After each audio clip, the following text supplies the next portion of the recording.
porque se siguen desarrollando, se siguen dando las negociaciones del Gobierno Nacional, del Ministerio de Economía, del ministro Martín Guzmán, con el FMI y con otros acreedores de Argentina en la deuda externa. Vamos a ver eso y en qué contexto también se están dando esas negociaciones.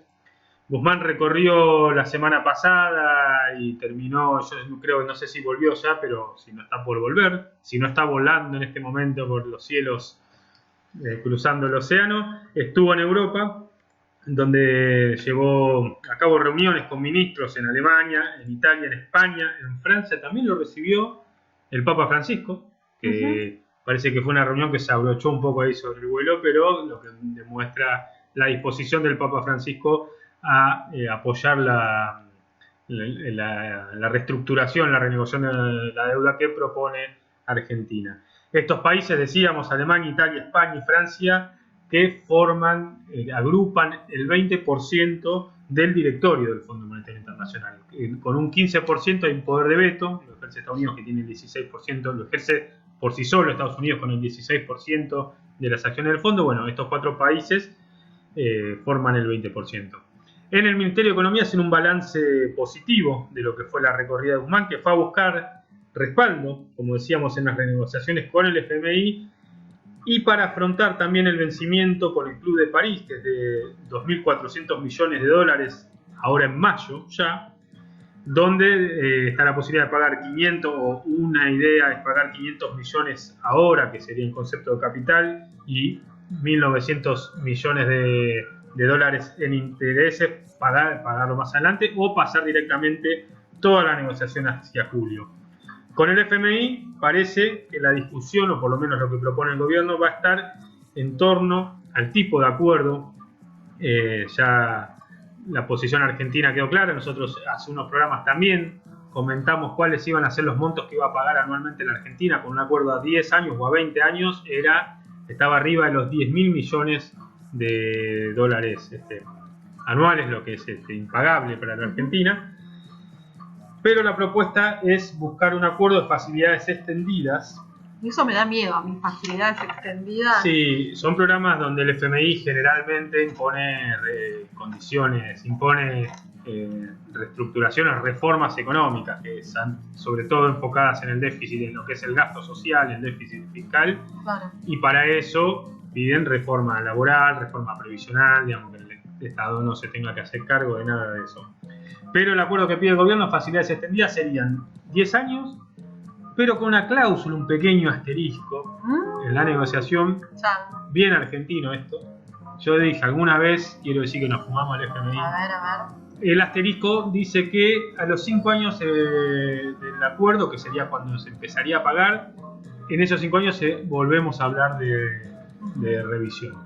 Esto está así porque el estatuto del FMI nos permite que se hagan reestructuraciones por fuera de sus 2 programas, de 10 y a 20 años, no permite por afuera. Entonces Argentina dice, bueno, no es por afuera, es por adentro, con una cláusula que dice que se puede volver a estirar en ese momento.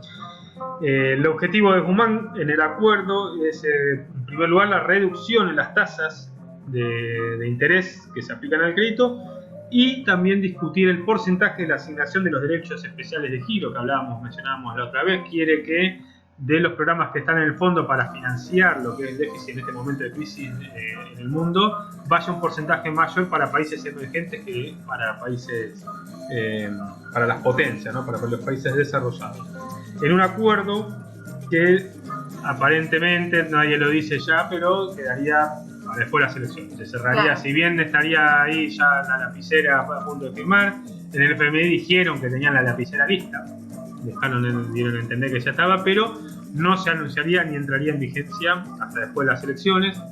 El porqué de eso lo podemos inferir, no sé si lo podemos decir, o por lo menos no lo podemos decir con argumentos. Ya lo hemos insinuado. No tengo datos, tampoco dudas, dice el dicho. Así que no sabemos por qué se anunciaría después de las elecciones. En esa gira que realizó Guzmán por Europa, particularmente destacan la relación o el diálogo que tuvo con su par del gobierno alemán, donde se hablaron también de inversiones que tiene previstas o en las cuales está interesada Alemania para hacer en Argentina en el rubro de energías limpias, sobre todo en parques eólicos, ¿no? Si le suena, a mí todavía me suena alguna causa, algún jugador serial. Algún jugador serial, el jugador del pueblo que estuvo ahí con las causas de los parques eólicos. Paréntesis. Recordamos, ¿no? Que este jugador, ¿de qué equipo? De Boca. Así es, estamos hablando de Carlos Tevez. Presentó un amparo, sí, para no pagar. Claro, por eso viene lo de jugador del pueblo. Claro. De ahí viene. Bueno, en todas las recorridas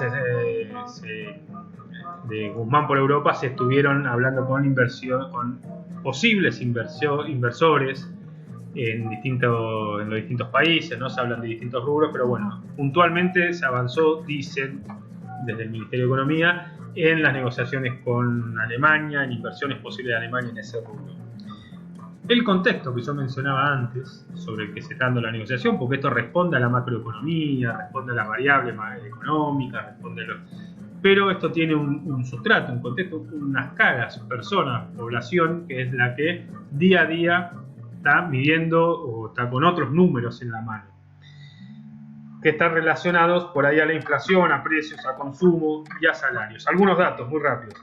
5%, en realidad 4,8% de inflación para marzo, que fue el mes más alto de inflación durante el gobierno de Alberto Fernández. En este momento el Ministerio de Desarrollo Productivo, que está convocando a las firmas, a las grandes firmas en todos los rubros, para avanzar en la agenda de fiscalización y control de precios. Algunas encuestadoras y el INDEC estiman que en los próximos meses se va a enfriar un poco la economía. Es algo que ya venimos escuchando. Marzo siempre es un mes que presiona. ¿Enfriar, que es en el sentido de que baja la inflación, que baja o que va a bajar la actividad? O que va a bajar la temperatura. Eso yo creo que va a ser más, bueno, en realidad estamos en abril y no bajó. Pero siempre dicen que marzo es un mes caliente, porque hay algunas cuestiones estacionales de la economía que empujan, y que a partir de abril se empieza a enfriar un poco. Otros analistas, hay escuela para todos, dicen que no hay ninguna tendencia que indique eso.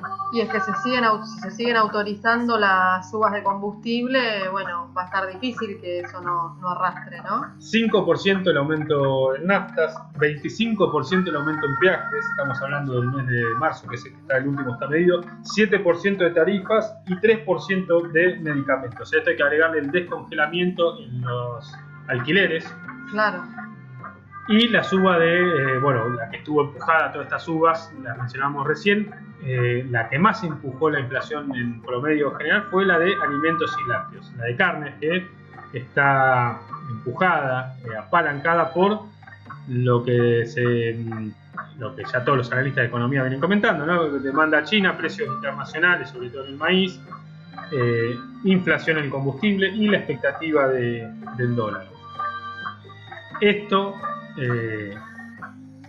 los datos que mira o que impactan en el bolsillo de la población todos los días. Frente a esto, el impuesto a la riqueza y otros tipos de impuestos que se niegan a pagar o que están reclamando que bajen todos los bloques en conjunto. Ahí no hay fisuras en la clase dominante, lo dejó ver en estos días el segundo de la UIA y presidente de la COPAL, de la confederación o coordinadora de las alimenticias, Funes de Rioja, que en un momento se pensaba acercar o dialogando con el gobierno. Bueno, ahora está diciendo en el medio de la pandemia nos tienen que bajar los impuestos y judicializando el impuesto a las grandes fortunas.